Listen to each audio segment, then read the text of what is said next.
সম্মানিত শ্রোতা, আজকে আমার আলোচনার বিষয় হলো অশ্লীল বা অশালীনতা সম্পর্কে।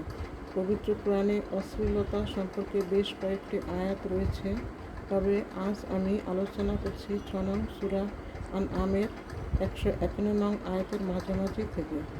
বলা হচ্ছে, তোমরা অশালীনতা নিকটেও যেও না, তা প্রকাশ্য হোক কিংবা গোপনে। অশালীনতা একটি ব্যাপক ব্যাখ্যার শব্দ, যেমন কথার অশালীনতা, আচার আচরণের অশালীনতা, পোশাকের অশালীনতা, পুরুষে পুরুষে অবৈধ মেলামেশার অশালীনতা, নারী পুরুষের অবৈধ সম্পর্কের অশালীনতা। এগুলো হলো দেহের অশালীনতা, কিন্তু মানুষের অন্তরেরও অশালীনতা রয়েছে।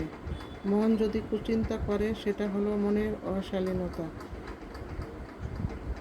চোখ, কান, হাত, পা দিয়েও যদি কোনো নিষিদ্ধ কাজ করে, তবে সেগুলো অঙ্গ প্রত্যঙ্গের অশালীনতা। কথা দিয়েও মানুষকে কষ্ট দিলে কথার অশালীনতা হয়। পূর্বেই বলেছি, অশালীনতা একটি ব্যাপক ব্যাখ্যার শব্দ। সম্মানিত শ্রোতা, যাবতীয় অশালীনতা পরিত্যাগ করে সুন্দর ও সৎ জীবনযাপন গড়ে তুলি, দুনিয়া ও আখিরাত সার্থক করে তুলি। আল্লাহ সবাইকে অশ্লীলতা থেকে দূরে রাখুন।